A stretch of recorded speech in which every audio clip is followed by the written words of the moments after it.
Here comes the king. When he had entered into Jerusalem, all the city was stirred, saying, Who is this? And the crowds were saying, This is the prophet Jesus from Nazareth in Galilee. And Jesus entered the temple and drove out all those who were buying and selling in the temple, and overturned the tables of the money changers and the seats of those who were selling doves. And he said to them, It is written, My house shall be called a house of prayer, but you are making it a robber's den.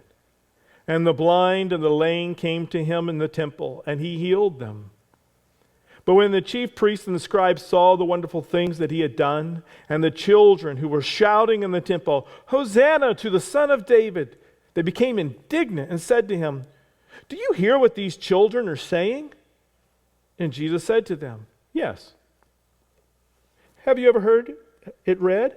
Out of the mouth of infants and nursing babies, you have prepared praise for yourself.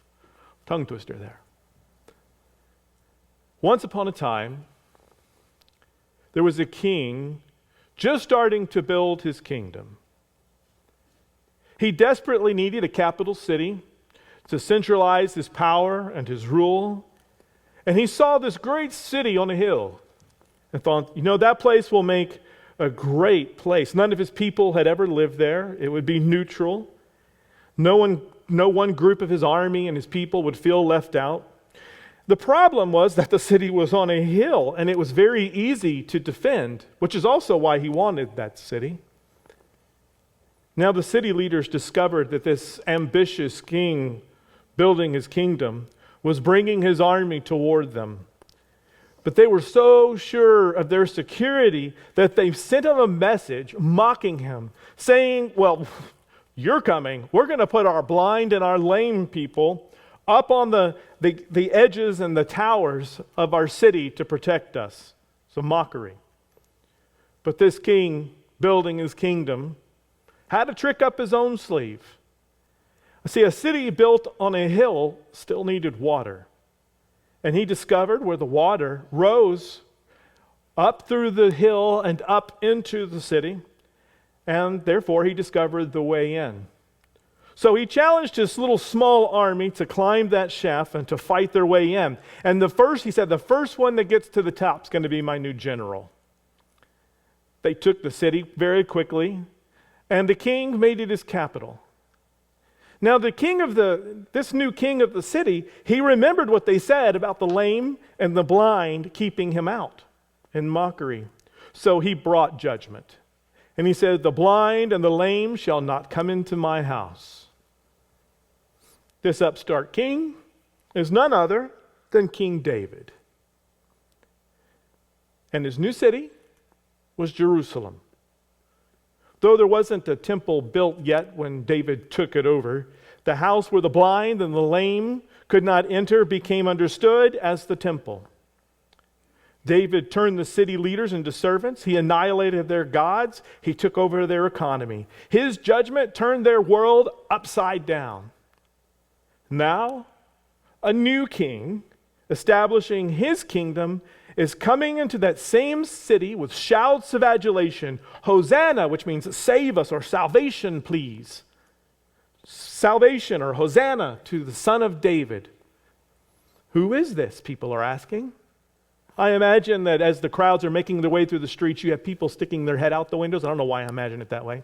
But they're like, what's going on down there? Who is this? And they're shouting back up. It's this Jesus Messiah, prophet from the city of Nazareth in Galilee. And everything's just kind of getting turned on its head. A new king, the expected king, has finally made it into town. This ought to be great, right? I mean, they're right about one thing. When a king comes to town, judgment's coming to town. And there are high hopes that he's going to subdue the Romans and defeat them like David did the Jebusites. So they sing his praises. But they're right about one thing in particular. A new king can turn your world upside down.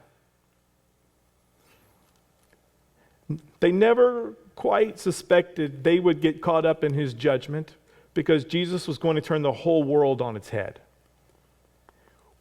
When we come to worship each week, We invite Jesus into our hearts and into our community, our lives, to bring whatever it is the King needs us to do. Worship says, He's coming. We're inviting Him into the very source of who we are. So worship invites God directly to the heart. Worship invites God directly to the heart. They've worshiped Him. They've sung praise and Hosanna. They adulated His name and exalted Him. And they probably expected and hoped that He would make His way to the legion headquarters of the Roman Empire. But instead, Jesus goes directly to the heart of Israel, the center of the town, the temple. The temple was the center of Jewish worship and teaching and hope. If anything, maybe they hoped He would go and say some good words, or maybe make a sacrifice, or do something they would consider positive, or talk to the Father on their behalf. The temple was this incredible place in this Jerusalem, the second temple. I didn't realize just how big it was until I was doing some more research. It took up 1/6 of the city of what's called Old Jerusalem, or the Old City. It was 37 acres in size. Just the court of the Gentiles was 13 acres. So I had to expand my imagination when I realized He's walking in, and like, why didn't they see Him, or see what's going on here or there? Well, this is a big area that Jesus is walking into. This is this important area. You can't overstate really how important the temple was to the life of the Jews. It's the life of the city. It's what's happening there is important to the people. It's the basis of their desires, their hopes, their justifications, their traditions. So what does Jesus find?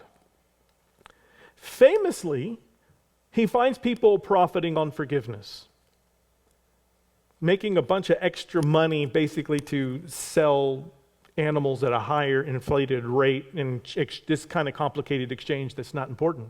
But they were commodifying mercy, making something that should be free from God, or an exchange between them and God, and they're trying to make it a market, right? They sell hope to fund violence. Why do I say that? Now, he quotes Jeremiah 7:11, and he says that they are a den of robbers. They are like a den of robbers. This would be what you call a synecdoche. A synecdoche is when you take one little thing and it stands for the whole thing. So when he's saying this phrase, if you are familiar with Jeremiah, the whole kind of section that he's quoting out of would come flashing before your eyes. You would hear, like when Jesus says, when He says, my God, why have you forsaken me? That's the first line of Psalm 22. And therefore, you can kind of read Psalm 22 and get a sense of the whole drama that he was feeling, right? So here we have den of robbers. This is what I didn't realize. I had to kind of rethink everything, and it made a lot of sense when I looked up, what is this robber thing he's talking about? It seems to have a double meaning. The word we translate as robber in Greek, and this goes for Hebrew as well, the lestes in Greek, it normally means something like a zealot or a revolutionary, a guerrilla warfare kind of group. I was a little surprised by this because every time I've read robber, if we're talking about Barabbas, or you're talking about the robbers on the cross, I always think about people who just break into people's houses and steal things and run away. That's not what this word is being used as here. This is a word of a revolutionary. Again, applies to Barabbas. We'll talk about him in a minute. I was always told that the cross was for revolutionaries and insurrectionists, and wondered why plain old thieves were on the cross with Jesus. And when I did a deep dive on this word, it is 95% of the time, this word is used with revolutionary zealotry. So that was kind of like a boom. No wonder. These are zealots that are robbers and thieves. And if you're a Roman, that's how you see them, so to speak. They're trying to steal power, and they're trying to steal things. So then you start to think, well, the justification for profiteering here is quite easy to infer. The profit was for the good of the Jews overthrowing the Roman yoke. And it was a safe zone. The temple was a safe zone for zealots, because there was a treaty with the Romans that they couldn't enter there no matter what. But Jesus says, God intended this for a place of prayer, not for a place to come and plot and plan your next big move. And the temple, and they're making money off of this too. There's thieving and robbing going on as well. And they're trying to make this bunch of money. But you can see the justification's quite easy. I'm not taking it just to get rich for me. I'm taking it to free Israel, right? In this big zealotry move. See, the temple had become a center of violence, of vengeance, of greed, of the exact kind of opposite revolution than what King Jesus had in mind. So he shocks the Jews by going straight to their hearts. Imagine that you go to a boxing match and the challenger comes into the arena and he's getting all this cheering and all this adulation. Someone's finally going to challenge the great heavyweight. And I kind of think of it, if you've seen Rocky and he's facing the Russian, and everybody, if you're in America, like you're rooting for Rocky, right? He needs to destroy the great dark. I'll be careful with my words, but because they're not bad as in people, but you're starting this evil empire, right? So the boxer makes his way to the ring, imagine with me here, and his first move is to punch the ref right in the mouth. That's the kind of shock I think the Jews would have felt here. Jesus turns to the priests who think they're going to be the judge of Jesus, to see if he's the real Messiah or not, to see if he's the real king, to see if he's the real champ. And he goes and he punches them in the mouth instead. Not proverbially, right? Jesus isn't violently punching anybody here. He's throwing some tables around, but he's not hurting anyone. He's not hurting anyone. I want to be careful with that imagery. But they've been worshiping him. They've been inviting him in and hoping his return. But the real salvation and the real hope is going to smack them in the face too. That's kind of a dramatic feeling that they would have felt, thinking they have just invited their Messiah, their king, their champion into the room, and he comes in and pops them in the mouth. We often think of Jesus, I mean, the word gentle was up there just a minute ago, and he is in some ways, but we often think of Jesus almost so mild-mannered that he barely speaks above a whisper, right? He never gets in anyone's face about their life. He's always so tender. He just gets us in a way that almost never challenges us. Yet when you invite Jesus in worship to come into your heart, to enter the desire center of your soul, he will see what's there. When you were singing this morning, you were singing his praises of exaltation and you were inviting him into his heart, he came in and he knows exactly what is there. When the King comes into your heart, and when he comes into his life, you're not only inviting guidance and protection and salvation, you're inviting him to come and challenge the very idols, dark places, and haunts of your heart. The places where are filled with violence and rage and hurt. And he comes there and he demands that we convert our hearts to his kingdom. He overturns those tables and says, there's a better way for you. Follow me. Quit thinking that that's the pathway to your freedom and your hope. Whether it be money, whether it be aggression, whether it be taking advantage of someone here or there, I don't know what it is in your own life. But what we find is that Jesus judges and cleanses the heart of his people. What Jesus does in the temple is the pattern for what he will do in our own lives and institutions. There was a great argument for many years as to whether Jesus is judging the temple or cleansing the temple in this particular scenario. Now, I happen to think he's doing both. I think there's clear evidence that he's doing both here. But they have different, what I would call time aspects. I'll explain that as we go. But judging, let's talk about that first, is what is happening to the old temple structure, like what happens to our old selves. While cleansing is what he's making quite clear that it's going to be some model for the new temple. The temple that he is, his desires, the heavens, you might even say, the new creation. So Jesus condemns the structure. I think let's kind of cover that again first. Jesus condemns the structure. It's really clear with the next story of the fig tree. In this next story of the fig tree, he curses the fig tree for not doing what it was supposed to do, just like the temple. And he comes back and it's dead and it's wilted and it's gone. And later on in chapter 24, he says, not one stone will stand upon the other, talking about the temple. There's a clear judgment that he's saying at some point that temple is going to fall. And let's go back to Jeremiah 7:11. I'm going to bring it up. This is what he's quoting from. Has this house, which is called by my name, become a den of robbers in your sight? Behold, I, even I, have seen it, declares the Lord. And if you keep reading, he says that he will destroy the temple just like he destroyed northern Israel. He's saying, that's where Jeremiah says the Lord is saying, and he's going to just bring it down. So there's all this evidence Jesus is, in some sense, condemning the temple. They had acted violently and greedily toward their own people. They didn't trust God enough with their security. And it was at this destruction of the very first temple, in Ezekiel 10, I'm going to take you on a little historical ride here. In Ezekiel 10, God leaves the temple as it's being destroyed. It's a very clear, God leaves the temple. He's condemned his people to exile. Now, they come out of exile, and they're building a new temple, but the strange thing happens. There is never a record of God's Shekinah glory returning to the new temple. And it's in a sense what they're waiting on. There's this sense of exile. They're back in the land. God is maybe somehow in the temple, but there's not this shining Shekinah glory back in the temple. They want a great number of them. We shouldn't say all. There were several sections and sects of the Jews who wanted to see God return to the temple in a more full way. And then what do we see here? Jesus, in our theology, we know what? God is actually returning to the temple in the person of Jesus. But he's rejected.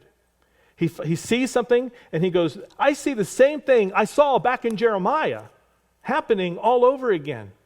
And I'm going to condemn it again. Exile is still happening to them in some sense. But they don't know it. They don't live like it. They are still in exile mode in some way, though God is in the temple here with Jesus. The priests would recognize Jesus in his quote of Jeremiah, and they would have known it was God's judgment. It was at least Jesus trying to say it was God's judgment. They didn't like it, that's why they want to kill him. But Jesus condemns idols which destroy our relationship to him and one another. In other words, judgment is real. And if he sees things, even things that we might call good, when we make them ultimate, when we misuse and abuse them and become idols, God will destroy those things, can destroy those things in our lives. The violence and greed in their heart is like a cancer. I had 2 surgeries to try to get cancer out of my body because I know that if it isn't destroyed, then it will surely and slowly take over my own body and lead to death. And the doctors had to cut out part of my pancreas to deal with that source of the cancer. They had to go right to the very source. And the same is true for the temple. The cancer that will it'll just keep coming back time and time again until it's finally removed and replaced with something entirely new. I can't get a new pancreas. Wish I could. Can't do that. But Jesus says, I can give you a new heart. And he says, I can be your new temple. He's the place where heaven and earth meet. He is the one in which we are going to dwell. God came to his people that day, but Jesus is still coming towards us today. He's coming by his Spirit. He didn't just come, and he'll come someday. He's still coming. He's coming in his Holy Spirit. Overwhelming, surprising, overturning tables in our own hearts, judging and declaring things broken, but also he's bringing life, and he's bringing hope. We know God is immutable, which means unchangeable, indivisible, but he is also, so vast. We may think that temple was big. But the God is so big that the angels in heaven have not even been able to experience all of him. He so unfolds himself throughout history without contradiction, but also in surprising ways. There's people who wanted to say he's becoming because they see things happening in the New Testament. Like he's becoming, or our views change who he is. No. He is who he is. His character is what it is. But he is so vast that we have not experienced all of who he is. And when we need his mercy, he can bring his mercy. When we need his judgment, he can bring all of these things that are consistent in him. And you might experience God different yesterday than you do today or tomorrow. He keeps coming, and he comes at us, and he brings new aspects into our lives, and new areas of his grace, new areas of his judgment, new areas of his cleansing and mercy. The common sense of heaven, the way that God thinks, the way he unfolds history and our own history, it's unthinkable to us. I would say even the common sense of heaven is unthinkable to us without his grace. In other words, everything is actually quite a lot different. We see that happening here. What they think is common sense, being violent, and that's the only way to overthrow Rome, Jesus says, actually, let's go to the cross. The only way you're going to get his way of thinking is for him to come in and change and flip over the tables in your life and to give you his sense of how things work and how eternity works and usher that in. See, our justifications for security, happiness, pleasure, freedom, safety, meaning, purpose, and profit will stand before the King for his judgment. Worship offers us an opportunity right now, not waiting till someday standing before his throne, to be in his presence and allow his judgment to destroy our idols, to purge our profiteering, and to place us and bring us to a place of peace. So let us make way for the King of peace. When Jesus was coming in on a donkey or colt, instead of a great stallion, was rarely done in the ancient world. It isn't without precedence, but it generally meant that it's not wartime, that he's coming to this city in a way that's gentle and peaceful. And so in this time where people want him to do all of this overthrowing, he's already coming in saying he's going to be the King of peace. And here the cleansing of the temple probably lasts. Think about this. Do you think that those tables stayed overturned? No, they flipped the tables back over probably the next day, and we're back to business, or at least soon. And the vendors would set up their shops again until the temple was destroyed in AD 70. And yet the cleansing demonstrates the true eternal temple, what it's like to be in God's presence for eternity. It is a vision of Jesus' final coming. You might have noticed that King Jesus inverts King David's command, right? Did you catch that? He inverts David's command. David had said, there's going to be no lame and no blind in the temple. Jesus lets the blind and the lame right into the temple and starts healing them. He does what the temple, God had hoped the temple would sort of do all along. God is doing what it was supposed to be the whole time, a place of cleansing and of wholeness, of sacrifice, which brought healing and restoration. It defines his reign. It defines how he is king through healing and forgiveness and not vengeance and destruction.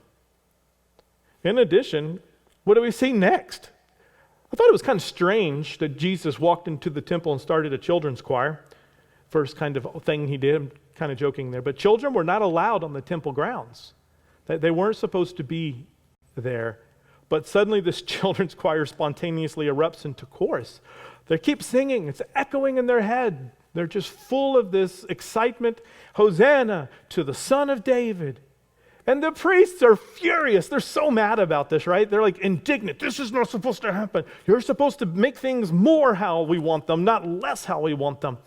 And they're so upset, and they tell Jesus, you need to go silence them. And Jesus says, no, I'm not going to do that. Don't you know, out of the mouth of babes you have prepared praise for yourself. Don't you know it says that? So this entire coming of Jesus into Jerusalem was seen by the early church as a foreshadowing of the final coming day when Jesus returns in His fullness that we look forward to. And worship prepares us for this great day when the children will sing, and the lame are healed, and the blind will see, and the Lord shall descend, and He shall bring forth His full reign upon the earth. That is the day that this is looking forward to as well.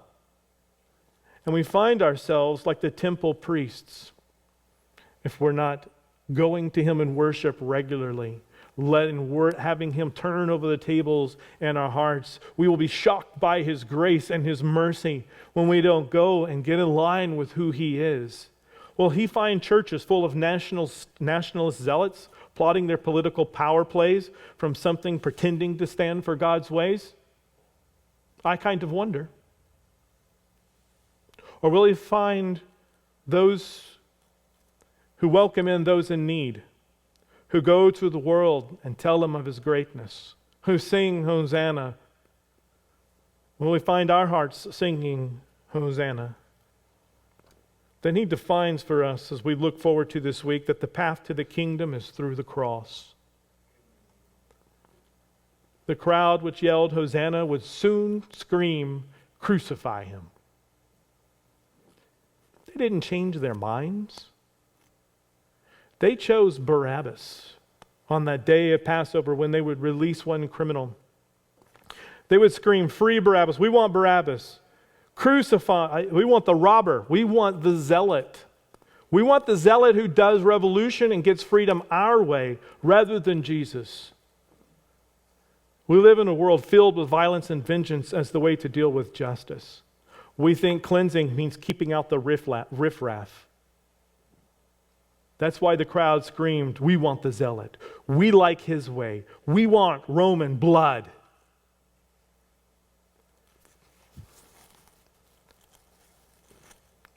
God is so full of irony, isn't He? Do you remember back in Exodus, it's going to be the final plague. And Moses goes to Pharaoh and he says, "You tell me what the plague's going to be." And Pharaoh says, "All the firstborn of Israel is going to die." And God's like, "That's not going to happen. It's going to be the firstborn of every Egyptian that dies, or the person who doesn't have the blood spilled upon their doorway." And He reverses that curse. 40 years later, after they have screamed, "We want Roman blood," essentially, "We want revolution, we want it our way," Rome came and conquered and destroyed the temple. Blood flowed for sure. He has this incredible irony. It is ourselves we condemn when we want blood for blood. Jesus stops the cycle by offering His own blood. He takes on the role of the temple and sacrifice. He accepts the role of temple God always intended, God dwelling among them. That's what the temple was for, that God would dwell among His people. He is Emmanuel, God with us.